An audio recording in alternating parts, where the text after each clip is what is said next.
Welcome to class 9 students. Today I am going to start the final chapter of your syllabus, which is chapter number 5.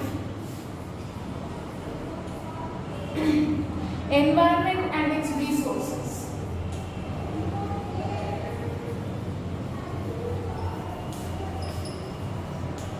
So this is the only chapter that is left in your syllabus, and this chapter will be done half and half by me and Shantini ma'am. Okay, so the first half of this chapter will be done by me, and the rest, the next half will be done by Shantini ma'am.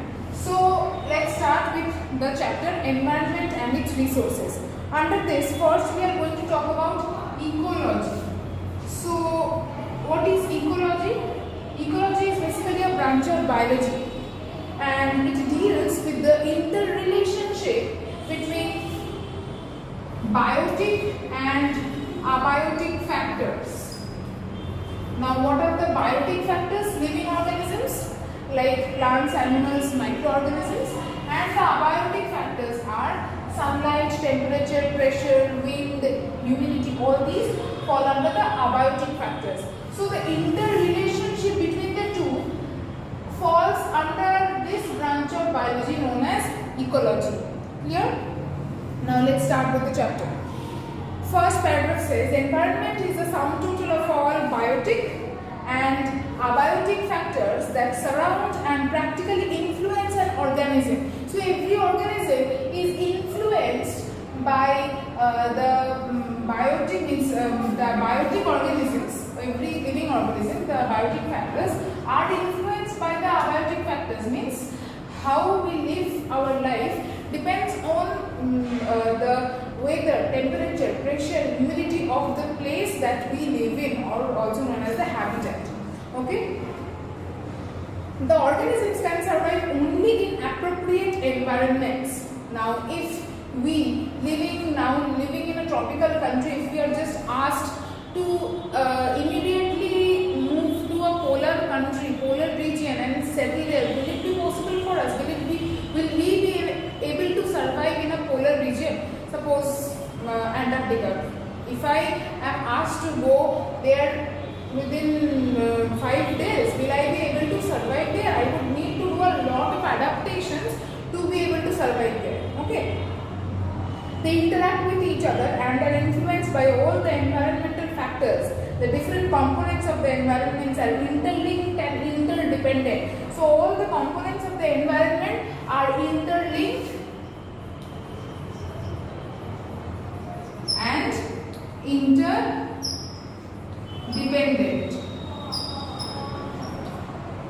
Okay, interlinked and interdependent, all the environmental factors. Clear? The environment varies from place to place due to variations in climate, soil type, and topography. Topography means landforms. Okay, so obviously we know that from place to place the environment differs. The environment of Kolkata is obviously very different from the environment of Bangalore right now. So depending on the climate, the environment varies from place to place. Okay. Next, let's move on to the definition of ecology. I've already said. Ecology is the branch of biology that deals with the study of interactions between organisms and their environment. So these are the organisms and these constitute its environment. Thus, the interrelationship between biotic and abiotic factors, if you write this also, it will not be wrong. Okay. Now the term ecology was first introduced by a German biologist Ernst Haeckel. Ernst Haeckel. Ernst Haeckel was the scientist who first coined the term or used the term ecology. Okay, and this term is derived from two Greek words, oikos. Oikos meaning house and logos. So eco comes from oikos and logy comes from logos. Oikos meaning house and logy meaning study. So this is basically the study of the house that we live in. So all living organisms, their house is this planet Earth, right? So the word is derived from two Greek words, oikos meaning house and logos meaning study, and this term was first termed means coined by Ernst Haeckel. Okay. Next we move on to the two types of ecology.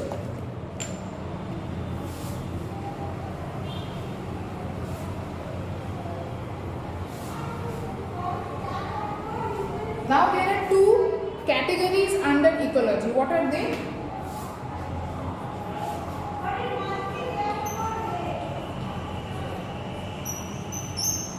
Number one, autoecology. Number two, synecology. Autoecology and synecology. Okay. Now what is autoecology?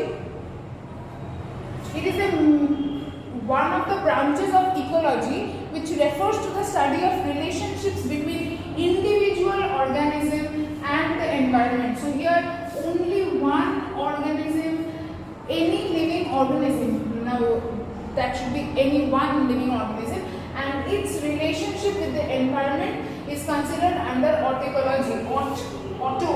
Auto meaning automatically, meaning it's by itself, on its own. So here only one organism is considered, and the environment, any one living organism and the environment, while synecology is a community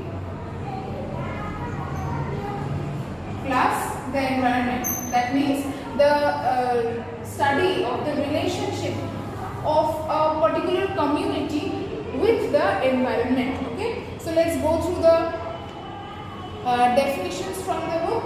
Autoecology, it is the main branch of ecology.